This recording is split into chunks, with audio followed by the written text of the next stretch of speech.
During the peak of COVID, my mom would tell me nearly daily how happy she was because another one of her friends got released early from jail. Throughout the pandemic, many prisons and jails were faced with the issue head-on of overpopulation. Overpopulation in prisons, which has been an ongoing issue since the 1970s, made it nearly impossible to stay safe during COVID. Due to this issue, many prisons will be releasing inmates early to ensure safety in the facilities.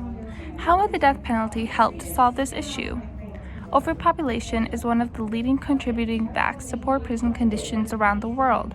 According to penalreform.org, during the pandemic specifically, 1 in every 5 prisoners were affected by COVID by December 2020, which was more than twice of the infection rate of the general population of the time. This statistic shows how urgent the issue of prison overpopulation is, as it would have been much easier for the inmates to stay apart if there was enough room throughout the prison. Getting rid of the death penalty would only bring us further away from this urgent matter. Prisons have been overcrowded for a long time now, and it seems like it gets worse every single year. Although the death penalty only helps with the crowded spaces by a minuscule amount, it would still help enough to be able to do better than nothing.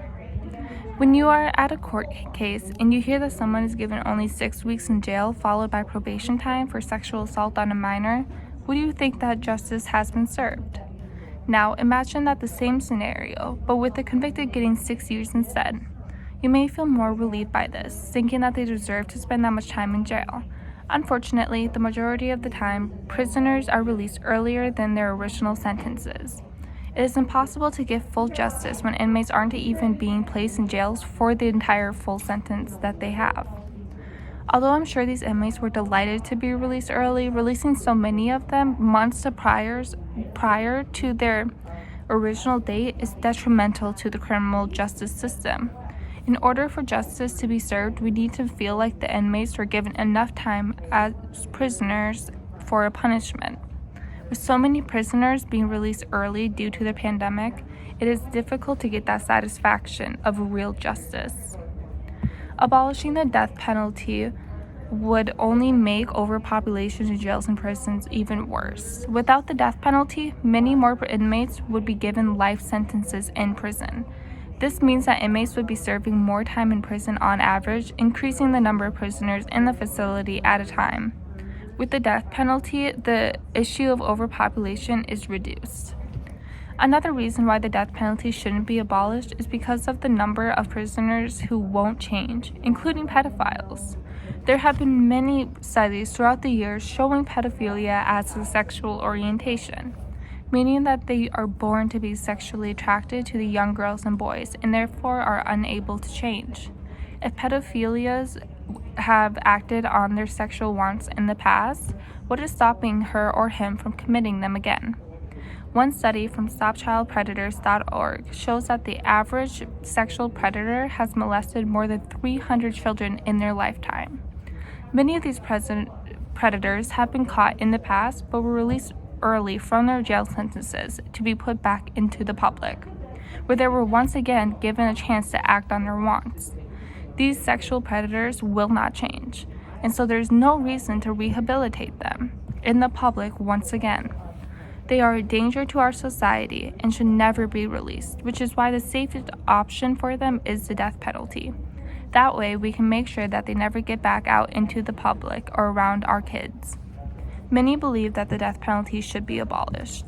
One of these arguments is the lack of evidence in it being successful in reducing murders and crimes.